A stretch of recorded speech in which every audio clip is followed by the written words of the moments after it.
भारतीय अंतरिक्ष अनुसंधान संगठन इसरो का 100वां लॉन्च मिशन सफल हो गया है। NVS-02 उपग्रह को सफलतापूर्वक कक्षा में स्थापित करने के बाद इसरो की इस उपलब्धि को बड़ा मुकाम करार दिया जा रहा है।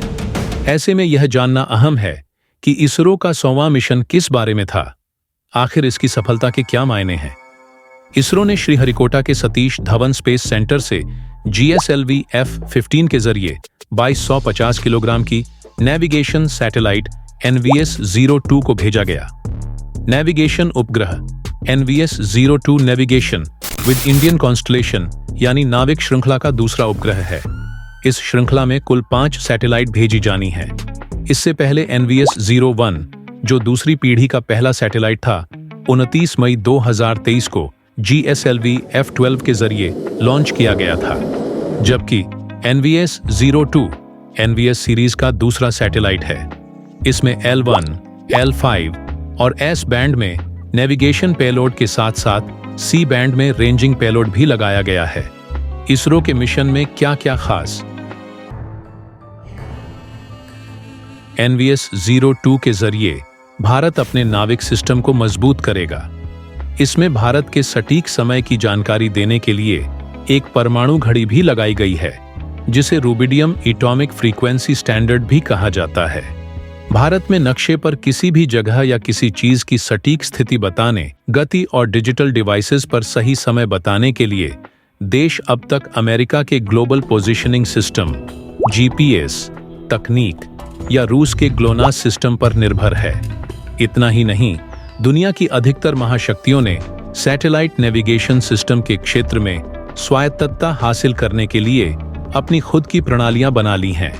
अमेरिका और रूस के अलावा चीन ने अपना बेइडू नेविगेशन सिस्टम स्थापित किया है।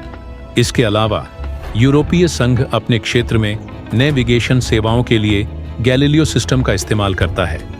भारत की तरफ से अपना नेविगेशन सिस्टम नाविक बनाने की एक अहम वजह कूटनीतिक स्तर पर स्वतंत्रता और स्वायत्तता हासिल करना है। दरअसल किसी तनाव की स्थिति में विदेशी ताकतें अपने सैटेलाइट नेविगेशन सिस्टम के इस्तेमाल को दूसरे देशों के लिए बंद कर सकती हैं। भारत के साथ 1999 में यह हो भी चुका है।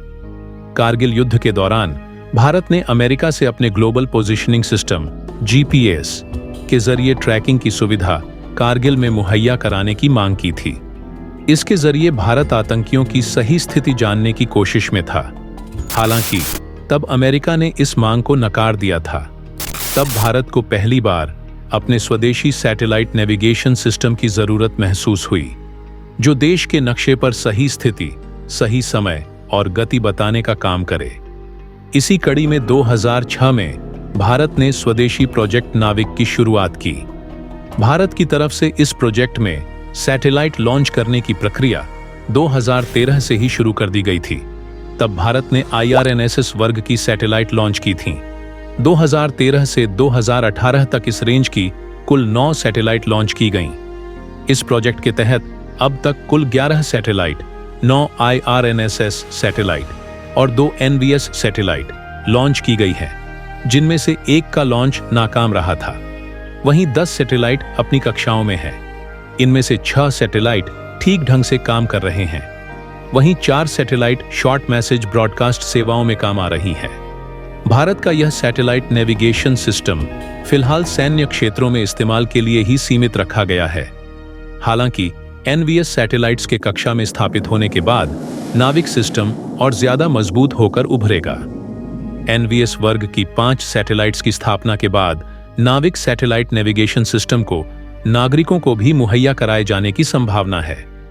यह सिस्टम कितना सटीक होगा, इसका अंदाजा इसी बात से लगाया जा सकता है कि यह भारत की धरती पर 10 मीटर की दूरी तक की सही गणना बता देगा। यानी सैटेलाइट हर 10 मीटर के क्षेत्र पर मूवमेंट पर निगाह रखेंगी। इतना ही नहीं, भारत के बाहर यह सिस्टम 20 मीटर तक सटीक होगा। इस पूरे सिस्टम की रेंज भारत और आसपास के क्षेत्र में 1500 किलोमीटर तक होगी। भारत को अपने नाविक सिस्टम को दुनिया में फैलाने के लिए पृथ्वी से करीब 24,000 किलोमीटर ऊपर 24 सैटेलाइट्स का एक अलग कॉन्स्टलेशन खड़ा करना पड़ेगा, जो कि बड़े क्षेत्र में कवरेज देने में सक्षम होगा।